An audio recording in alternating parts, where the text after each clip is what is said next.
প্রত্যাশী আমার ভাই ও বোনেরা, আশা করি আপনারা সকলে ভালো আছেন। আমিও ভালো আছি। বাংলাদেশ জুডিশিয়াল সার্ভিস কমিশন সচিবালয় সকলে অবগত আছেন, যেটা জেলা জজ ও দায়রা জজ আদালত ট্রাইব্যুনালে একটা নিয়োগ বিজ্ঞপ্তি প্রকাশ করে। অফিস সহক পদ 401টি শূন্য পদ, একটা দুইটা পদ না কিন্তু।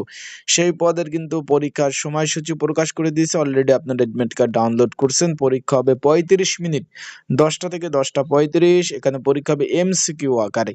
আবারও বলতেছি, এমসিকিউ পরীক্ষা হবে টিক চিহ্ন। তাই যারা পরীক্ষার্থী রয়েছেন, পরীক্ষার প্রিপারেশন প্রস্তুতিমূলক সাজেশন রয়েছে। যদি প্রয়োজন হয়ে থাকে, স্ক্রিনের উপর যে হোয়াটসঅ্যাপ নাম্বার রয়েছে এই নাম্বারে মেসেজ করতে পারেন, যোগাযোগ করতে পারেন। যোগাযোগ করে আপনারা কিন্তু এই সাজেশনটা সংগ্রহ করে নিতে পারবেন। তাই যাদের প্রয়োজন আছে তার স্ক্রিনের উপর যে নাম্বার রয়েছে এই নাম্বারে মেসেজ করতে পারেন। যোগাযোগ করে আপনারা সাজেশনগুলো নিয়ে কিন্তু অবশ্যই পড়তে পারবেন। তাই ভালো থাকুন, সুস্থ থাকুন, চোখ রাখুন আমার ইউটিউব চ্যানেলে। আর আপনাদের যে কোনো বিষয়ে